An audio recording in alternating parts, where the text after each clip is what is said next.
Hello and welcome to all dear students on the channel of high marks academy. आज की इस class में बच्चों हम लोग डिस्कस करने वाले हैं reflection and image formed by spherical mirrors. तो देखिए लास्ट क्लास में हम लोगों ने देख लिया था कि स्फेरिकल मिरर्स क्या होते हैं, स्फेरिकल मिरर्स की क्या प्रॉपर्टीज होती है, लाइट की डेफिनेशन क्या थी। और आज की जो क्लास है उसके अंदर हम one of the most important topic that reflection and image formation, क्योंकि एक्चुअली होता क्या है कि जब बच्चे बोर्ड की एग्जाम में इसको इस टॉपिक्स पे क्योंकि बहुत बार क्वेश्चंस आते हैं, तो जब भी वो बोर्ड के एग्जाम में इसको करने के लिए बैठते हैं तो बच्चे क्या होते हैं कि इस टॉपिक को रटने की कोशिश करते हैं। तो आपको रटना नहीं है, आज की इस क्लास को यदि अगर आप लोगे देन डेफिनेटली आप लोग किस तरीके से इमेज फॉर्मेशन होता है उसमें आप बहुत ही कंफर्टेबली अपने जो डिजाइन जो डायग्राम्स है उनको अच्छे से डिजाइन कर सकते हो, उनको अच्छे से ड्रॉ कर सकते हो, क्योंकि रे डायग्राम के बहुत ही इंपॉर्टेंट मार्क्स होते हैं बोर्ड एग्जाम्स में। ठीक है, तो रिफ्लेक्शन क्या होता है? रिफ्लेक्शन जैसा कि हम लोगों ने लास्ट क्लास में स्टडी भी किया था कि रिफ्लेक्शन का मतलब होता है कि लाइट का सेम मीडियम में बाउंस बैक हो जाना, यानी कि लाइट जो है यदि अगर किसी स्मूथ सरफेस पर आकर के इंसिडेंट होती है तो आफ्टर रिफ्लेक्शन वो क्या होती है, सेम मीडियम में बाउंस बैक हो जाती है। और जैसा कि हम लोग जानते हैं कि मिरर्स जो हम लोगों ने पढ़े थे, जैसे कि हम लोग स्फेरिकल मिरर के बारे में अगर बात करें तो जो स्फेरिकल मिरर्स होते हैं हमारे स्फेरिकल मिरर्स जो होते हैं वो हम लोगों ने कितने टाइप के स्टडी किए थे? These are of two types. और वो टू टाइप्स हमारे पास कौन कौन से होते थे? एक होता था हमारे पास कॉनकेव और दूसरा होता था हम लोगों के पास कॉन्वेक्स। तो इन्हीं दोनों मिरर्स से किस तरीके से आपकी इमेज बनेगी उसको हम आज की इस क्लास के अंदर जो है वो स्टडी करेंगे। ओके, सो फर्दर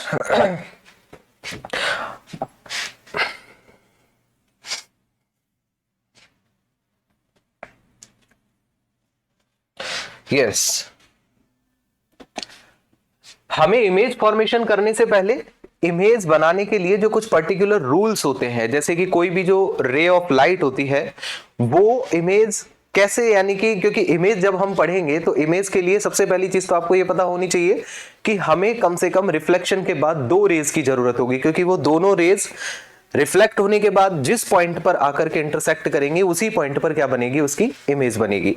तो उनका पाथ कैसे डिसाइड हो, यानी कि मान करके चलिए कि कोई भी रे जो स्फेरिकल मिरर है, जो कर्व्ड पार्ट है, उसके कौन से पार्ट पर आकर के इंसिडेंट हो रही है और इंसिडेंट होने के बाद उसका पाथ क्या होगा एक्चुअल में, यानी कि उसका पाथ जो डिसाइड होता है उसी के लिए हम लोग किसको पढ़ते हैं? सबसे पहले हम लोग उसके लिए पढ़ते हैं कि रूल्स क्या होंगे इमेज फॉर्मेशन के। ठीक है, so in the next slide जो इसका फर्स्ट रूल है, what is the first rule?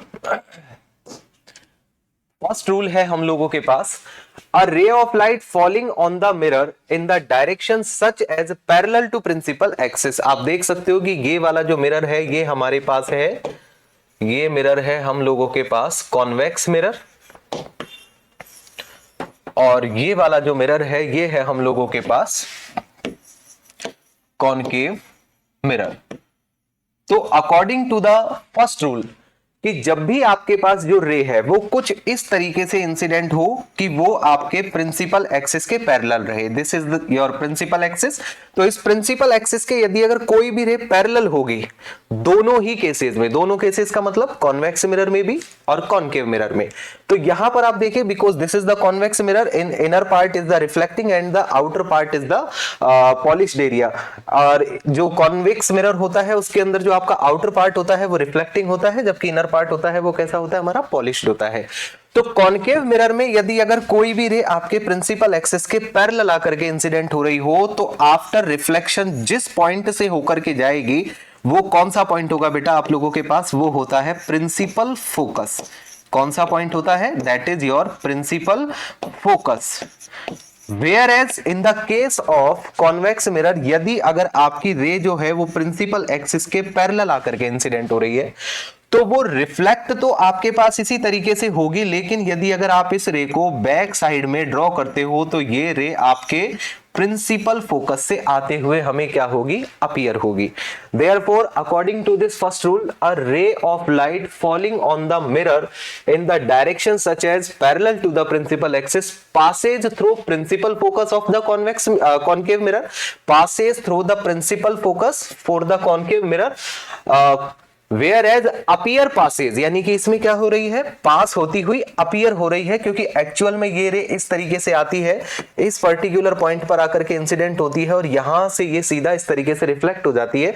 लेकिन यदि अगर हम इस रे को बैक साइड में ड्रॉ करते हैं तो वो एग्जैक्टली प्रिंसिपल फोकस पर आकर के मीट होती है। इसका मतलब क्या होता है, इसका मतलब ये होता है कि whereas appear passes through the principal focus of the convex mirror after reflection, this is the first rule for the ray of light. यानी कि यदि अगर आपकी कोई भी ray of light principal axis के पैरेलल आ रही हो गई, ठीक है, कौन से केसेस में, कॉनकेव मिरर में भी और कॉन्वेक्स मिरर में भी, तो आफ्टर रिफ्लेक्शन जो उनका पाथ होगा वो कुछ इस तरीके से होगा। क्योंकि हम लोग क्या है, देखिए आगे जब हम इमेज फॉर्मेशन पढ़ेंगे तो हमें एटलीस्ट 2 लाइट की रेस को लेना पड़ेगा। तो हमें 2 लाइट की रेस हम आर्बिट्रेरी किसी भी तरीके से ले सकते हैं, तो उसमें से ये एक फर्स्ट मेथड हो गया। ऑलराइट, नेक्स्ट आप लोगों के पास जो सेकंड रूल आता है वो है हम लोगों के पास कौन सा, हमारा सेकंड रूल क्या है, a ray of light passing through और अपीयर पासिंग थ्रू द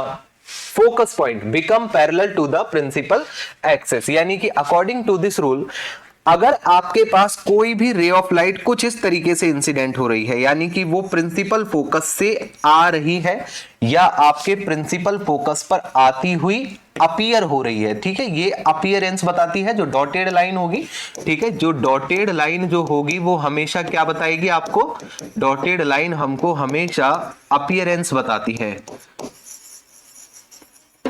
हमेशा अपीयरेंस बताती है। Alright, so this is your dotted line. So अगर आप इसमें देखते हो तो कॉनकेव जो होता है, ठीक है, कॉनकेव मिरर जो होगा उसमें तो क्या होगी, आपके पास ray of light principal focus पर एग्जैक्टली प्रिंसिपल फोकस से आ रही है, जबकि कॉन्वेक्स मिरर में क्या होगा आपके पास, कि कॉन्वेक्स मिरर में हमको प्रिंसिपल फोकस पर आती हुई अपीयर हो रही है।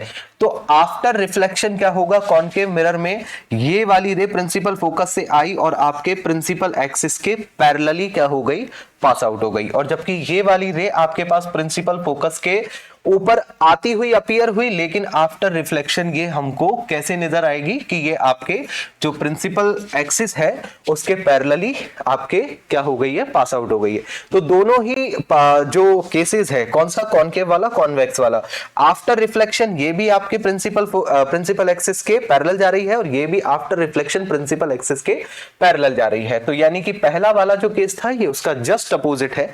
पहले वाले केस में क्या था कि रे जो थी वो प्रिंसिपल एक्सिस के पैरेलल आ रही थी और जा कैसे रही थी, प्रिंसिपल फोकस से होते हुए। लेकिन यहां पर क्या है कि यहां पर इंसिडेंट जो है वो प्रिंसिपल फोकस के थ्रू है और आफ्टर रिफ्लेक्शन आपके प्रिंसिपल एक्सिस के पैरेलल जा रही है। सो this is the rule number 2। Next your rule number 3, ये सबसे बहुत ही कम काम में लिया जाने वाला रूल होता है, क्योंकि इसके लिए क्या होता है कि हमको जो मिरर का जो कर्वेचर वाला पार्ट होता है, ठीक है, जो अपन ये कहे कि इसका जो अपर्चर वाला पार्ट होता है ये हमको थोड़ा बड़ा दिखाना पड़ता है, इसलिए हम इसको बहुत कम काम में लेते हैं।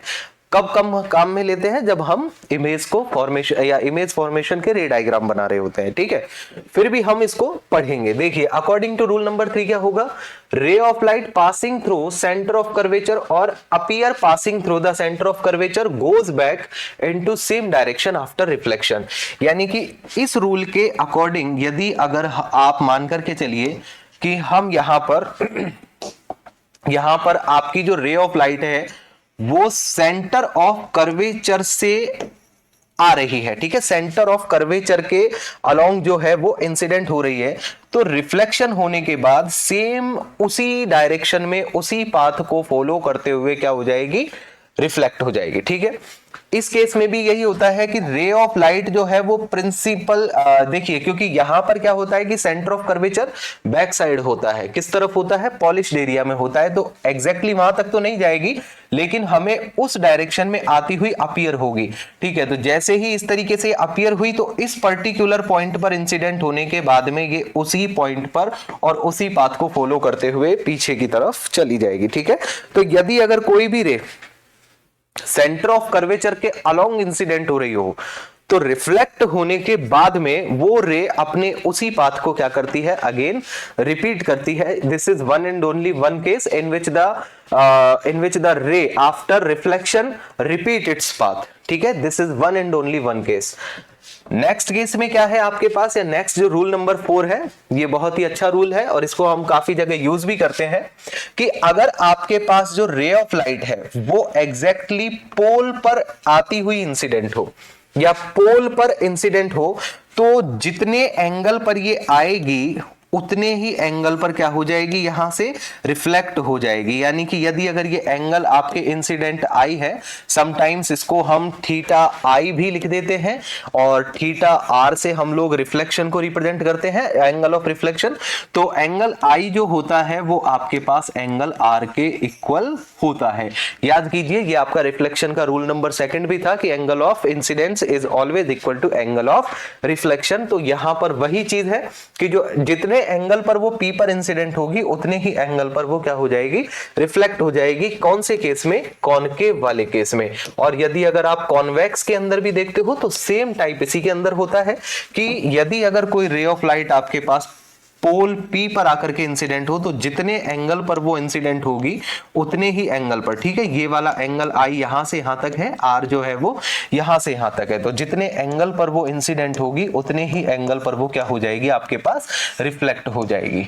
ऑलराइट, तो ये हमारे पास बच्चों 4 रूल्स थे, जिसमें फर्स्ट वाला रूल था कि यदि अगर जो रे है, ठीक है, देखिए एक बार शॉर्ट में हम लोग इनको फिर से रिवाइज कर लेते हैं। फर्स्ट रूल क्या था कि अगर जो रे है आपके पास प्रिंसिपल एक्सिस के पैरेलल आ रही थी, ठीक है, प्रिंसिपल एक्सिस के पैरेलल आ रही, तो आफ्टर रिफ्लेक्शन प्रिंसिपल फोकस से निकल गई, आफ्टर रिफ्लेक्शन प्रिंसिपल फोकस से निकलते हुए अपीयर हुई, ठीक है।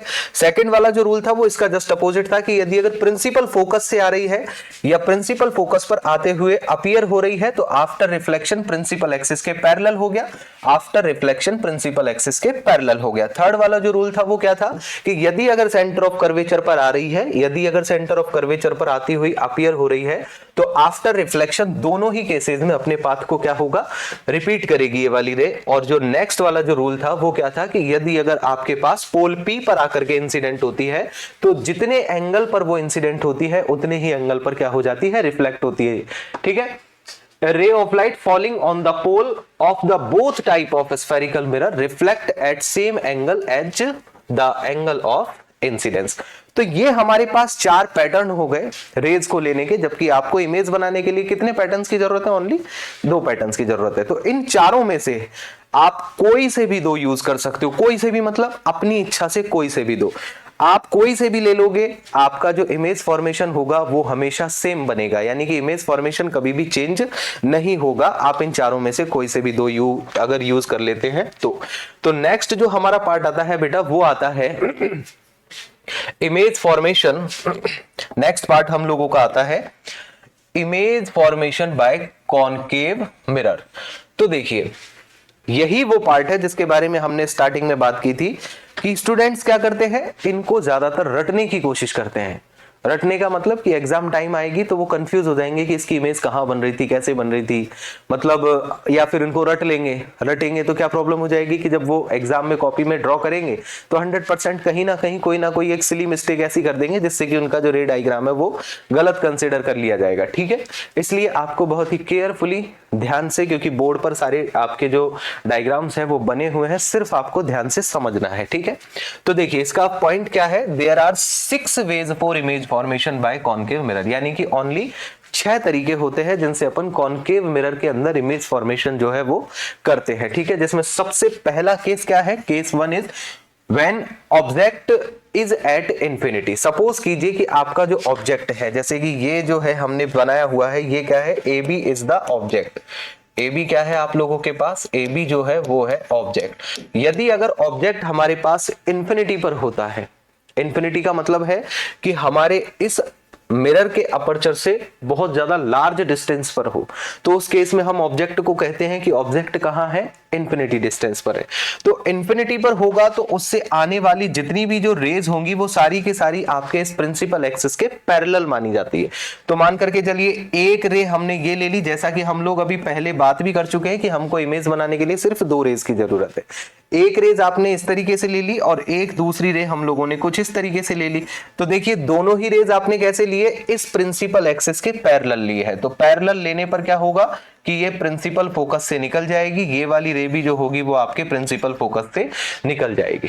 ठीक है, तो प्रिंसिपल फोकस से जैसे ही निकलेगी तो यहां से रिफ्लेक्ट होने के बाद और इसका यहां से रिफ्लेक्ट होने के बाद पर्टिकुलर इसी पॉइंट पर ये दोनों क्या हो रही हैं, आपस में इंटरसेक्ट कर रही है। तो इसका मतलब क्या होगा कि इस एफ पर क्या बनेगी, इसकी इमेज बनेगी। अब इमेज की तीन चीजें पूछी जाती है कि इमेज का नेचर क्या होगा, इमेज की साइज क्या होगी और इमेज की पोजीशन क्या होगी। तो देखिए यहां पर इमेज जो फॉर्म होगी वो formed at the focus point F, यानी कि कहां पर बनेगी, फोकस पॉइंट एफ पर बनेगी। रियल एंड इन्वर्टेड, रियल और इन्वर्टेड क्यों, क्योंकि रेज जो है वो रियल में मिल रही है, मिलती हुई अपीयर नहीं हो रही है। अगर मिलती हुई अपीयर होती है तो उस केस में हम कहते हैं वर्चुअल इमेज, लेकिन अगर रियल में मिल रही है दैट इज वो कैसी होगी, आपके पास रियल होगी। और यहां पर आपके पास जो इमेज होगी वो इसकी कैसी बनेगी बेटा, हालांकि ये बिल्कुल पॉइंट साइज होता है तो हम कंसीडर नहीं कर पाते हैं कि इन्वर्टेड होगी या वर्चुअल होगी, लेकिन एक्चुअल में क्या होगा कि जब भी आपके पास इमेज रियल बनती है तो हमेशा वो इन्वर्टेड होती है, और अगर आपके पास जो रियल होती है वो आपके पास यदि अगर मान करके चलिए आपकी रियल की बजाय वो वर्चुअल बने तो वो हमेशा इरेक्टेड होती है। ठीक है, तो हमारी रियल बन रही है इसलिए क्या होगी, इन्वर्टेड होगी। और much smaller in the size as compared to the object, या आप इन शॉर्ट इसको बोल सकते हो कि इसकी साइज जो होगी वो क्या होगी, पॉइंट साइज होगी। क्या साइज होगी इसकी, पॉइंट साइज होगी। ऑलराइट, तो ऑब्जेक्ट जब आपका इंफिनिटी पर था या बहुत ज्यादा लार्ज डिस्टेंस पर था तो उसकी जो इमेज बनी, लोकेशन कहां है, at the principal focus. Size क्या है, पॉइंट साइज है या much smaller as compared to the object, और जो उसका नेचर है वो कैसा है, real and inverted. This is the case number 1। अब जरा ध्यान दीजिएगा कि आपका जो ऑब्जेक्ट था वो कहां पर था, इंफिनिटी पर था। ऑब्जेक्ट कहां था बच्चों हमारा, इंफिनिटी पर, और जो इसकी इमेज बनी वो कहां बनी, फोकस पर। अब यदि अगर आप इसको थोड़ा सा पैटर्न बना करके ध्यान दोगे तो ऑब्जेक्ट जो होगा वो हमारा धीरे धीरे इस मिरर के अपर्चर की तरफ आएगा और इमेज जो होगी वो फोकस से धीरे धीरे धीरे धीरे दूर जाएगी। ठीक है, अगर मैंने ये वाला जो सेंटेंस अभी बोला है इसको आप अपने माइंड में रखिएगा। जब हमारे 6 केसेस पूरे हो जाएंगे तब आप इस चीज को महसूस करोगे कि आपका ऑब्जेक्ट धीरे धीरे इंफिनिटी से किस तरफ आएगा, एफ की तरफ, और आपकी इमेज जो होगी वो धीरे धीरे एफ से इंफिनिटी की तरफ जाएगी। ठीक है, सो कैरी ऑन। केस नंबर 2 देखिए, इसमें अब आपका जो ऑब्जेक्ट है वो कहां आ गया है, object laying beyond centre of curvature, यानी कि जो ऑब्जेक्ट है वो इस सेंटर ऑफ कर्वेचर से कहां है, पीछे की तरफ है। ठीक है, तो ये हम लोगों ने कंसीडर कर लिया है, दिस इज योर ऑब्जेक्ट। ठीक है, ये हमारे पास अगर ऑब्जेक्ट है तो इस ऑब्जेक्ट को, यदि अगर इस ऑब्जेक्ट से हमको 2 रेज ऑफ लाइट लेनी है, राइट, तो देखो इस डायग्राम में आपको दिखा रखी है एक रे ऑफ लाइट तो आपके कैसे ली हुई है बच्चों, parallel to the principal axis, जो कि आपके इस पॉइंट से आने के बाद कैसे रिफ्लेक्ट हो जाएगी, इस प्रिंसिपल फोकस से निकल जाएगी। ठीक है, सेकंड जो रे ली है वो कहां से ली है, सेंटर ऑफ कर्वेचर से ली है। तो देखो जब भी कोई रे सेंटर ऑफ कर्वेचर से जाती है तो अगेन उसी पाथ को रिपीट करते हुए वापस आ जाती है। तो जब रिफ्लेक्शन के बाद एग्जैक्टली इन दोनों ने इस पॉइंट पर इंटरसेक्ट किया तो इसका मतलब क्या होगा कि इस पॉइंट ए पर इस ऑब्जेक्ट की क्या बनेगी, इमेज। तो यहां पर ये जो हमारे पास ए डैश बी डैश है वो क्या है, इस ये ए बी जो है ये तो आपके पास क्या होगा, ये होगा हम लोगों के पास ऑब्जेक्ट, और ये जो ए डैश बी डैश है, ए डैश और बी डैश जो है ये हमारे पास क्या हो जाएगी, इसकी इमेज हो जाएगी। राइट, अब यहां पर जो इमेज बनी वो एक्चुअल में कैसी बनी आपके पास, यानी कि पहली बात तो ये कि कहां बनी, formed between centre of curvature C and focus F. तो देखो सी और एफ के बीच में कहीं पर बन रही है, बीच का मतलब बिल्कुल मिडिल पॉइंट नहीं कह रहे हैं, इन दोनों के बीच में कहीं पर भी बन सकती है। ठीक है, सेकंड रियल एंड इन्वर्टेड। तो देखो रियल में ही जो रेज है वो मिल रही है, अपीयर नहीं हो रही है, अपीयर हमेशा अपन डॉटेड वाली लाइन से ही बताते हैं, रियल में मिल रही है इसलिए इमेज कैसी बन रही है आपकी, रियल बन रही है। और इन्वर्टेड देखिए आपका जो ऑब्जेक्ट है वो इस तरीके से है, यानी कि प्रिंसिपल फोकस के ऊपर की तरफ है, ये इरेक्टेड है, और ये इसका नीचे की तरफ बना है, दैट इज इन्वर्टेड इमेज। ठीक है, तो ये इसकी तीनों चीजें, और साइज जो होगी वो क्या हो जाएगी, smaller in the size than object. Object से हमेशा कैसा बनेगा बेटा, छोटा बनेगा। अब यहां पर आप थोड़ा सा ध्यान दीजिए कि इसके अंदर जो ये दोनों केसेस लिए हैं, यानी कि जो दोनों तरीके लिए हैं रेज ऑफ लाइट के, हम लोग इसके अलावा कुछ दूसरा लेके देखते हैं। राइट, जैसे पहला मान करके चलिए कि इन्होंने कौन सा लिया हुआ था, ये लिया हुआ है प्रिंसिपल एक्सिस के पैरेलल। ठीक है, और दूसरा इन्होंने सेंटर ऑफ कर्वेचर पर लिया है। यदि अगर मैं सेंटर ऑफ कर्वेचर के बजाय कुछ तीसरा अगर ले लेता, जैसे सपोज करो कि मैंने यहां पर तीसरा कौन सा ले लिया, इस पोल पी पर लिया होता, ये ले लिया, ठीक है। तो अगर आपके पास रे जो है वो इस पैटर्न पर आकर के इंसिडेंट होती, तो बताइए जिस एंगल पर ये आ रही है उतने ही एंगल पर क्या होगी, यहां से रिफ्लेक्ट हो जाएगी। तो ये कुछ इस तरीके से जाती, ठीक है। तो जितना एंगल आई है उतना ही एंगल क्या होता, आर। तो अगर आप इसको भी देखोगे तो ये जिस तरीके से यहां से रिफ्लेक्ट होकर के जा रही है, तो इसका भी आपके पास आफ्टर जो रिफ्लेक्शन है वो यही पॉइंट है। यानी कि आप कोई से भी दो ले लो, यानी कि जैसे कि इसमें ये वाले दो ले रखे, हमने ये ले लिया। अगर इसके अलावा मान करके चलो आप एफ से भी लेते, सपोज करो अगर आप एफ से भी लेते, जैसे कि मैं ये एफ से भी लेकर के दिखा देता हूं आप लोगों को। जैसे मैंने ये एफ से लिया, अगर आप मान के चलिए इस पॉइंट एफ से लेते, ठीक है, तो ये क्या हो जाती है आपके पास प्रिंसिपल एक्सिस के पैरेलल चली जाती।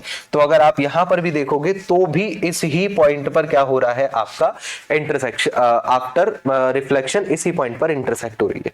तो कहने का मतलब ये है बच्चों, कोई भी दो आपको जो है वो चूज करने हैं, चाहो तो आप प्रिंसिपल एक्सिस के पैरेलल, चाहो तो आप P पर ले लो, चाहो तो आप F से ले लो, और चाहो तो आप C से ले लो। लेकिन इन चारों में से हमको कोई दो ही सेलेक्ट करने, क्योंकि दो से हमको इंटरसेक्टिंग पॉइंट मिल जाएगा, और इंटरसेक्टिंग पॉइंट यदि अगर आप देखोगे तो चारों ही केसेस में एक ही आपका जो है वो बन रहा है। ऑलराइट, तो इनमें से कोई सा भी आप जो है वो दो के लिए सेलेक्ट कर सकते हो, ठीक है। नेक्स्ट हम लोग देखते हैं object at centre of curvature. अब हमारा जो ऑब्जेक्ट है वो कहां पर है बच्चों, सेंटर ऑफ कर्वेचर पर है। तो देखिए अब धीरे धीरे आप इसको भी ध्यान में रखिएगा, पहले इंफिनिटी पर था, फिर सी के पीछे था, अब सी पर आ चुका है, यानी कि ऑब्जेक्ट आपका धीरे धीरे एफ की तरफ जा रहा है। और जब आपकी इमेज का जो केस था तो सबसे पहले एफ पर बनी थी, फिर सी और एफ के बीच में बनी थी, अब आपकी इमेज जो होगी वो सी से भी मतलब एग्जैक्टली सी पर आ जाएगी। तो देखिए जैसे कि इसमें पहला जो आपका रे ऑफ यानी पहली जो रे है वो कहां पर ले रखी है, पहली रे हमारी ली हुई है किस तरीके से, प्रिंसिपल एक्सिस के पैरेलल ली हुई है। तो देखिए प्रिंसिपल एक्सिस के पैरेलल ले रखी है, तो प्रिंसिपल एक्सिस के जो पैरेलल होती है वो आफ्टर रिफ्लेक्शन कैसे चली जाती है आपके फोकस से। दूसरी जो रे है वो इसने कैसे ली है, एफ से ली है।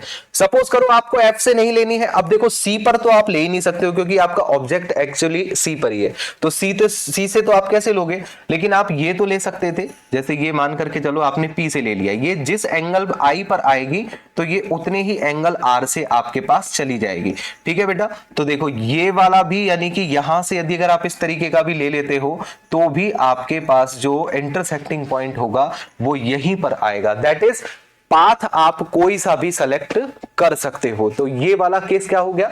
अब यदि अगर आप इसमें इमेज की बात करोगे तो देखो इमेज कहां बनी है, at the centre of curvature, यानी कि जहां पर ऑब्जेक्ट है वहीं पर आपकी क्या बनी है, इमेज बनी है। इमेज कैसी बनी है, रियल बनी है और इन्वर्टेड बनी है, और आपके पास साइज जो है वो कैसा बना है, same size of the object, यानी कि ऑब्जेक्ट का जो साइज होगा वही साइज आपके पास किसका होगा, इमेज का होगा। तो ये हो गया हमारे पास केस नंबर 3। अब आप सोचिए पहले ऑब्जेक्ट कहां था, इंफिनिटी पर, फिर कहां आया, बियॉन्ड द सी, अब कहां आ गया, सी पर, अब कहां जाएगा, सी से भी आगे चला जाएगा, यानी कि सी और एफ के बीच में चला जाएगा। Then you can see the next case, object between centre of curvature C and focus F, यानी कि आपका जो ऑब्जेक्ट है वो कहां पर है, इस बार जो हमारे पास ऑब्जेक्ट है वो हमने ले लिया है C और F के बीच में, कहीं पर ले लिया है C और F के बीच में। तो देखो इसमें सबसे पहली रे किस तरीके से ली है, वही प्रिंसिपल एक्सिस के पैरेलल। आप यदि अगर ध्यान दे रहे हो तो एक तो इसने फिक्स ही कर रखी है कि प्रिंसिपल एक्सिस के पैरेलल ही लेनी है, ठीक है। और ऐसा वैसे कोई जरूरी नहीं है, आप कोई से भी दो पाथ सेलेक्ट कर सकते हो, लेकिन यहां पर ये एक यहां पर फिक्स कर रखी है हम लोगों ने, कोई दिक्कत नहीं है, आप इसके बजाय दूसरा भी ले सकते हो, ठीक है। तो प्रिंसिपल एक्सिस के जो पैरेलल होगी वो आफ्टर रिफ्लेक्शन कहां से जाएगी, आफ्टर रिफ्लेक्शन वो जाएगी हमारे प्रिंसिपल फोकस एफ से। तो ये इस तरीके से आई और इस तरीके से चली गई। दूसरी जो रे है वो यहां पर देखिए आप किस तरीके से ली हुई है, वो यहां पर ली हुई है हमारे, ये वाला जो है ये आपके किस तरीके से ले रखी है, ये सेंटर ऑफ कर्वेचर से ले रखी है, ठीक है, सेंटर ऑफ कर्वेचर। अगर आपको ये इस तरीके से नहीं समझ में आ रहा है तो इसकी बजाय आप कौन सी रे ले सकते हो, यहां पर जैसे कि मैं ले सकता हूं, इसमें इसके बजाय हम ले सकते हैं पोल पी से।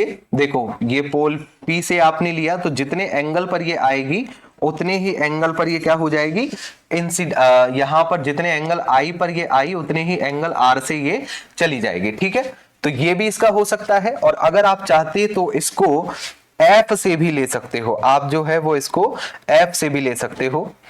हमने यहां पर इसको यहां एफ से भी आप इसको ले सकते हो, इस तरीके से जाएगी और आफ्टर रिफ्लेक्शन जो होगी वो इस तरीके से आपके पास चली जाएगी। तो किसी भी जगह पर आप देखोगे तो सभी के लिए इंटरसेक्टिंग पॉइंट जो होंगे वो आपके पास कहां पर आएगा, वही इंटरसेक्टिंग पॉइंट होगा। ये वाला केस भी आप ले सकते हो कि ये बिल्कुल सी से आपके जा रही है, ये वाली आपके पास प्रिंसिपल फोकस प्रिंसिपल एक्सिस के पैरेलल जा रही है, ये वाली आपकी पोल पर इंसिडेंट हो रही है और ये आपके प्रिंसिपल फोकस एफ से जा रही है। ठीक है, तो आफ्टर रिफ्लेक्शन जो होगा वो पाथ जो हम 4 केस पढ़ चुके थे उसी के अकॉर्डिंग होगा, लेकिन इमेज जो होगी वो आप किसी भी तरीके से लोगे, इमेज जो होगी वो इसी तरीके से आपकी बनती है। ठीक है, अब देखिए आपका ऑब्जेक्ट है वो सी और एफ के बीच में था, इमेज कहां चली गई है, बियॉन्ड द सी चली गई है। और बनी कैसी है, इमेज कैसी बनी है हम लोगों के पास, रियल और इन्वर्टेड बनी है। साइज में कैसी है आपके पास, इस ऑब्जेक्ट से अब जो साइज है वो कैसा हो गया है, इसका बड़ा हो गया है, then larger in the size of object. और जो इसका यानी कि जो इसकी पोजीशन होगी वो कहां चली जाएगी, सिचुएटेड बियॉन्ड द सी, यानी कि सी के पीछे की तरफ बन रही है। ठीक है, सी के पीछे की तरफ बन रही है। ये एग्जैक्टली यदि अगर आप देखते हो तो केस नंबर जो 2 था उसका जस्ट अपोजिट है। देखिए केस नंबर 2 क्या था कि जब आपके पास ऑब्जेक्ट बियॉन्ड द सी था तो इमेज सी और एफ के बीच में बना था। ठीक है, और जब आपका ऑब्जेक्ट जो है वो सी और एफ के बीच में है तो इमेज बियॉन्ड द सी चला गया है। ठीक है, इमेज कहां चला गया है, बियॉन्ड द सी।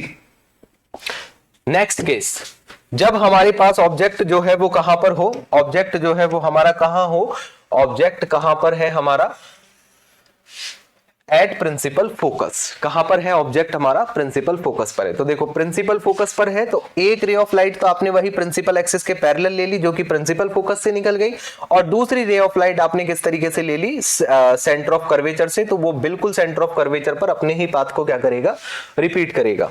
ठीक है, अगर आप मान करके चलो ये वाला केस नहीं लेना चाहते हो, कोई दूसरा यूज करना चाहते हो तो दूसरा भी आप देख सकते हो। जैसे मान के चलो कि मैं इस पोल पी पर लेना चाहूं, ठीक है, ये पोल पी पर आ गया तो जितने एंगल पर ये आएगा उतने ही एंगल पर क्या हो जाएगा, आपके चला जाएगा। ठीक है, तो किसी भी तरीके से आप जो है वो इसको देख सकते हो, जितने एंगल आई पर ये आया उतने ही एंगल आर से ये चला गया।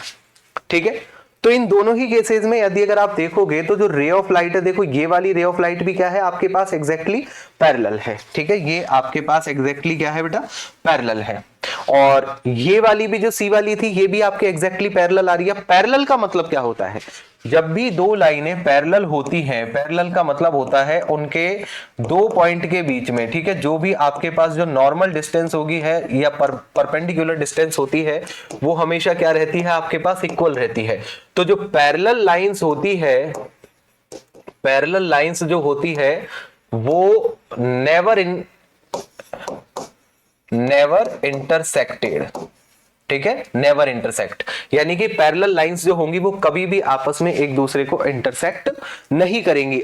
अब बात तो यही है हम लोगों के पास कि जहां इंटरसेक्ट करेंगी वहीं पर तो उसका क्या बनेगा, इमेज बनेगा, लेकिन यहां पर तो इंटरसेक्ट हो ही नहीं रहा है। तो इमेज यानी कि इंटरसेक्ट कहां हो रहा होगा, इनफाइनाइट पर हो रहा होगा, तो इसका मतलब इमेज जो होगी वो कहां चली जाएगी आपके पास, इनफाइनाइट पर चली जाएगी। तो उसकी पोजीशन हम क्या बोल देंगे इमेज की, एट इनफाइनाइट। और जो इमेज होगी वो बनेगी कैसी, रियल एंड इन्वर्टेड। कैसे पता लगा सर, क्योंकि देखो कहां पर जा रहा है आपके पास, प्रिंसिपल एक्सिस के नीचे की तरफ, तो नीचे की तरफ होगा मतलब इन्वर्टेड होगा। और कैसा बनेगा, रियल बनेगा, क्योंकि रेज जो है वो एग्जैक्टली इसी तरीके से जा रही है। और कैसी होगी वो, हाईली एनलार्ज्ड, क्योंकि वो इनफाइनाइट पर चला गया।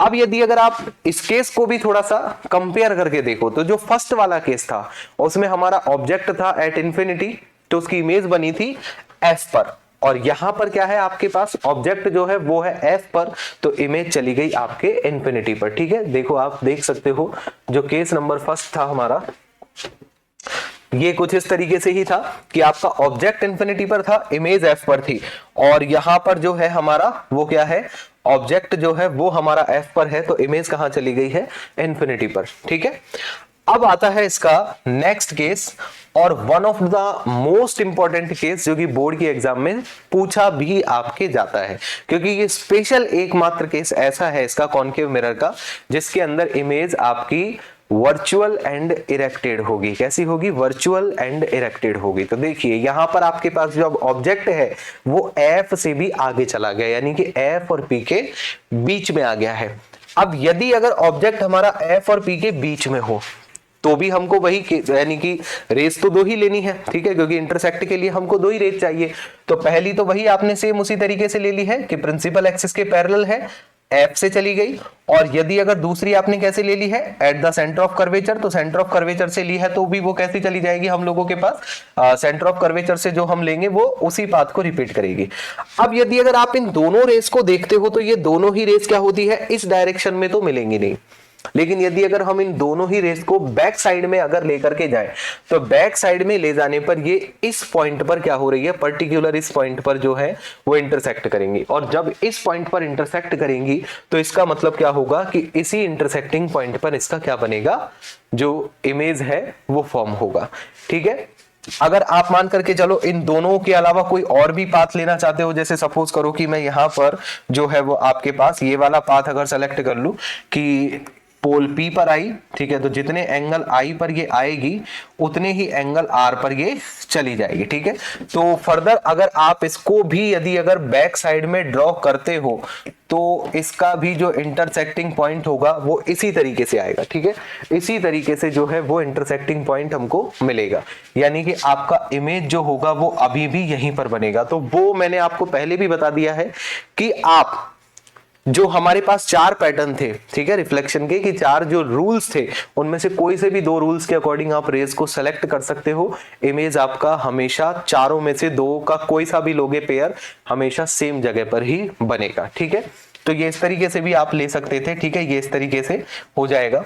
तो यहां पर आपके पास जो इमेज है बेटा वो कहां चली गई है, बियॉन्ड द मिरर चली गई है, यानी कि मिरर के पीछे चली गई है या रिफ्लेक्टिंग पोर्शन की साइड में चली गई है। ठीक है, तो इसको आप कैसे लिखोगे कि जो इमेज बनेगा वो कैसा बनेगा आप लोगों के पास, वर्चुअल एंड इरेक्ट। इरेक्ट कब बनेगा, जब वो प्रिंसिपल एक्सिस के ऊपर की तरफ हो। इरेक्ट कब होगा, जब वो प्रिंसिपल एक्सिस के ऊपर की तरफ हो। और आपका इन्वर्टेड कब बनता है, जब वो प्रिंसिपल एक्सिस के नीचे की तरफ हो। ठीक है, और इरेक्ट जब भी होगा तो वो हमेशा वर्चुअल होगा। देखो आप देख भी सकते हो, क्योंकि एक्चुअल में तो रेज का पाथ ऐसे है, ठीक है, या इनको देख लो या इन दोनों को देख लो, लेकिन इस डायरेक्शन में तो ये मिलेंगी नहीं। अगर आप इसको बैक साइड में ले जाओगे तब जाकर के ये इंटरसेक्ट हो पाएंगी, इसलिए हम क्या बोल रहे हैं, इसको वर्चुअल बोल रहे हैं। ठीक है, आपके ऑब्जेक्ट की साइज आप देख सकते हो, इमेज की साइज आप देख सकते हो। ऑब्जेक्ट से इमेज जो है वो बड़ी बनी है, इसलिए आप क्या कहोगे, larger than the size of object. और बिहाइंड द मिरर, जैसा कि आपको दिख ही रहा है कि इसके पीछे की तरफ बन रही है, इसलिए क्या हो जाएगी आपके पास, बिहाइंड द मिरर हो जाएगी। This image is virtual so it will appear inside the mirror and cannot obtained on the screen। ठीक है, ये आपको कैसी अपीयर होगी, it will appear inside the mirror, यानी कि मिरर के अंदर की तरफ आपको अपीयर होगी, जो कि आपको स्क्रीन पर नजर नहीं आएगी। तो बच्चों ये हमारे पास 6 केसेस थे, किसके, कॉनकेव मिरर के इमेज फॉर्मेशन के। किसके थे, कॉनकेव मिरर के इमेज फॉर्मेशन के। अब हमारे पास आता है image formation by convex mirror, यानी कि कॉन्वेक्स मिरर से इमेज फॉर्मेशन जो है वो कैसे होता है। This is also important question for the board exams कि कॉन्वेक्स मिरर से कैसे जो है वो इमेज बनती है। तो देखो जैसा कि आप लोगों ने देखा कि जो कॉनकेव मिरर था उसके अंदर नंबर ऑफ केसेस टोटल कितने थे, 6 केसेस थे। जो हमारा कॉन्वेक्स मिरर है उसके अंदर नंबर ऑफ केसेस जो बनेंगे वो आपके कितने केसेस होंगे बच्चों, 2 केसेस होंगे। कितने केसेस होंगे, there are 2 cases for image formation by convex mirror, जिसमें नंबर 1 केस क्या होगा हम लोगों के पास कि जब ऑब्जेक्ट कहां हो हमारा, इंफिनिटी पर हो। ऑब्जेक्ट कहां हो हमारा, इंफिनिटी पर। जो ऑब्जेक्ट है वो हम लोगों का कहां होना चाहिए, इंफिनिटी पर। ऑब्जेक्ट कहां पर होगा, इंफिनिटी पर। तो देखिए जैसे हम लोगों ने कॉनकेव मिरर में भी क्या लिया था, ऑब्जेक्ट सबसे पहले इंफिनिटी पर ही लिया था, तो ये हमारा इंफिनिटी पर होगा। तो इंफिनिटी पर जब भी आपके पास होगा तो उस केस में हम लोग क्या करते हैं कि जो रेज होती है वो हमेशा कैसे लेते हैं, प्रिंसिपल एक्सिस के पैरेलल लेते हैं। तो एक आपने ये इस तरीके से ले ली, तो देखिए क्योंकि कॉन्वेक्स मिरर है तो ये क्या करता है, रेज को डाइवर्ज कर देता है। तो जब ये रे आपके पास इस तरीके से आएगी तो यहां पर इंटर यानी कि इस पॉइंट पर इंसिडेंट होने के बाद में क्या हो जाएगी, आपके पास इस तरीके से जाएगी, ठीक है। और ये जो जाने का इसका पैटर्न होगा, यदि अगर आप इसको बैक साइड में ड्रॉ करके देखते हो तो ये किस पर आकर के मिलती हुई अपीयर होती है, प्रिंसिपल फोकस पर। जैसा कि हम ऑलरेडी पढ़ भी चुके हैं कि जब भी कोई रे जो होती है, यानी कि कॉन्वेक्स मिरर वाले केस में तो क्या होता है कि अगर आपके पास रे प्रिंसिपल एक्सिस के पैरेलल आ रही है तो रिफ्लेक्शन के बाद में वो प्रिंसिपल फोकस पर मिलती हुई अपीयर होती है, जबकि कॉनकेव मिरर में एग्जैक्टली आपके प्रिंसिपल फोकस से वो पास आउट हो जाती थी, ठीक है। तो एक रे तो हमारे पास ये हो गई, और दूसरी जो हम यहां से इस तरीके से इसको लेंगे तो ये भी पर्टिकुलर जब इस पॉइंट पर आकर के इंसिडेंट होगी तो इंसिडेंट होने के बाद में ये भी आपके प्रिंसिपल फोकस से आती हुई अपीयर होगी और इस तरीके से डाइवर्ज हो जाएगी, ठीक है। अब आप जैसा कि देख सकते हो कि ये दोनों रेज इस डायरेक्शन में तो कहीं पर भी नहीं मिलेंगी, तो अगर आप इन दोनों रेज को बैक साइड में लेकर के जाओगे तो बैक साइड में ये किस पॉइंट पर इंटरसेक्ट होंगी, ये बच्चों इंटरसेक्ट होगी हमारे पास इस फोकस पॉइंट पर। इसलिए हम क्या कहेंगे कि जो इमेज बनेगी वो कहां बनेगी, at focus F the mirror. और बनेगी कैसी, क्योंकि ये बैक साइड में जा रही है, यानी कि ये एग्जैक्टली तो रेज मिल नहीं रही है, मिलती हुई अपीयर हो रही है, इसलिए कैसी होगी आपके पास, वर्चुअल होगी। और जो भी आपके पास इमेज वर्चुअल होती है वो ऑलवेज कैसी होती है, इरेक्ट होती है। और जो इसका साइज होगा, जैसा कि आप देख सकते हो, जो ऑब्जेक्ट है वो आपके पास काफी लार्ज साइज का है, बट इसकी इमेज कैसी बन रही है, हाईली डिमिनिश्ड बन रही है, पॉइंट साइज बन रही है। तो आप इसको कह सकते हो हाईली डिमिनिश्ड, और आप इसको कह सकते हो पॉइंट साइज। क्या कह सकते हो आप इसको, पॉइंट साइज भी आप इसको कह सकते हो, ठीक है। अब देखो हमने कॉनकेव मिरर के अंदर एक्चुअली 6 केसेस को स्टडी किया, क्योंकि हमारे पास वहां पर लेफ्ट साइड में, यानी कि जिस तरफ अपन ऑब्जेक्ट को रखते हैं, क्योंकि ऑब्जेक्ट हमेशा किस तरफ होता है, ऑलवेज लेफ्ट साइड में, तो वहां पर आपके पास ये जो एफ सी पी ये सारे पॉइंट लेफ्ट साइड में थे, तो हमारे पास लोकेशन बताने का एक एग्जैक्ट पॉइंट हो जाता था। लेकिन यहां पर एक तो हो गया इन्फिनिटी, अब दूसरा कोई पॉइंट ही नहीं बनता है, तो हम क्या बोलेंगे, इन्फिनिटी और पी के बीच में कहीं पर भी। इसलिए इसके जो केसेस होते हैं पॉसिबल वो केवल 2 ही होते हैं, जबकि पहले क्या थे, 6 केसेस थे। 6 केसेस का रीजन क्या था, क्योंकि एफ और सी आपके लेफ्ट साइड में थे। यहां पर आपके पास अब देखो पी के बाद में यहां कोई पॉइंट नहीं है, ठीक है। तो सेकंड जो केस होगा और इसका जो लास्ट केस होगा वो क्या होगा आपके पास, कि ऑब्जेक्ट कहां पर हो, at finite distance from the mirror, यानी कि मिरर से किसी भी फाइनाइट डिस्टेंस पर हो, या आप इसको बोल सकते हो और एट द, या और एट द के बजाय आप इसको बोल सकते हो और बिटवीन, और between pole P and infinite, pole P and infinite. तो देखिए ये तो इस तरफ तो हमारे पास इंफिनिटी हो गया, और ये हो गया हम लोगों के पास पोल पी। तो इनफाइनाइट और पोल पी के बीच में कहीं पर भी आपका जो है वो ऑब्जेक्ट हो सकता है। तो देखिए यदि अगर आपके पास ऑब्जेक्ट जो है वो इस पोजीशन में कहीं पर भी हो, देन अब देखिए फिर से अगेन हमको वही 2 रेज का सिलेक्शन करना है। तो जैसे पहली जो रे है वो हमने क्या ले ली है, प्रिंसिपल एक्सिस के पैरेलल।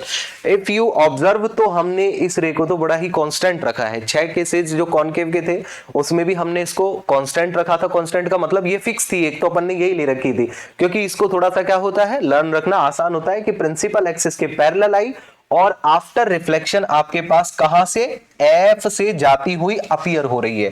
अपीयर का मतलब कि यदि अगर आप इसको बैक साइड में ड्रॉ करोगे तो एग्जैक्टली कहां पर मिलेगी, ये प्रिंसिपल फोकस एफ पर मिलेगी, ठीक है। तो ये आपके पास एफ से जाती हुई अपीयर हो जाएगी। अब आपको सेकंड रे का सिलेक्शन करना है। तो देखो सेकंड रे यहां पर इन्होंने किस तरीके से ली है, at the centre of curvature. लेकिन आपकी मर्जी है कि नहीं सर हमें तो इसको ऐसे नहीं किसी दूसरे तरीके से भी लेना है, हमें तो पोल पी से लेना है। तो ठीक है, आप इसको पोल पी से ले लो। ये पोल पी पर आई तो जितने एंगल आई पर ये आएगी उतने ही एंगल आर से ये क्या हो जाएगी, आपके रिफ्लेक्ट हो जाएगी, ठीक है। तो देखो ये रे तो आपके पास इस तरीके से जा रही है, ये वाली इस तरीके से जा रही है, तो इस लेफ्ट साइड में तो ये मिलने से रही। तो आप क्या करोगे, इसको बैक साइड में पीछे की तरफ ड्रॉ करोगे तो देखिए आपका फिर से जो इंटरसेक्टिंग पॉइंट होगा वो वहीं पर मिलेगा, ठीक है। तो आप जो है वो रे को बच्चों किसी भी तरीके से सेलेक्ट कर सकते हो।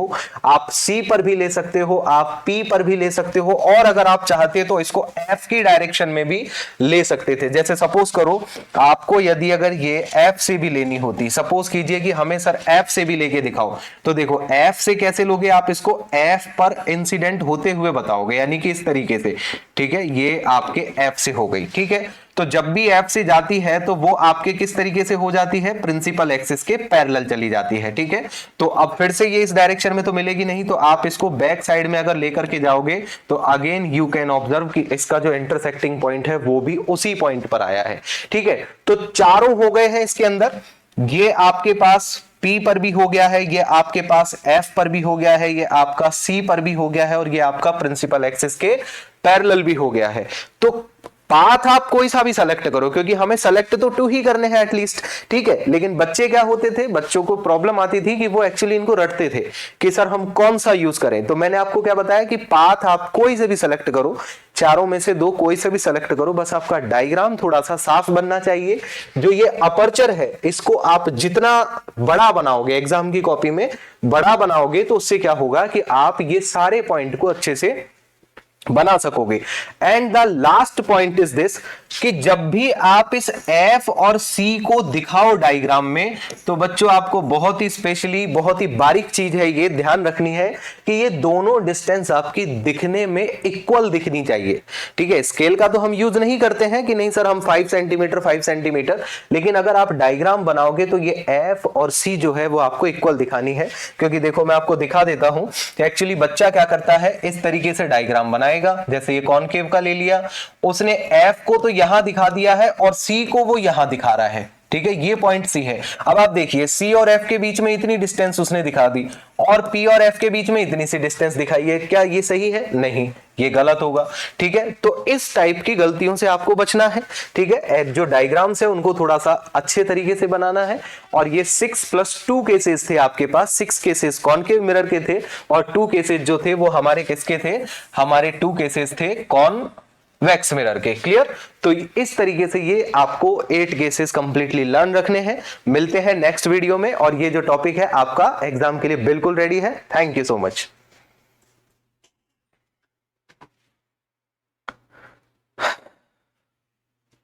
हाँ जी सर।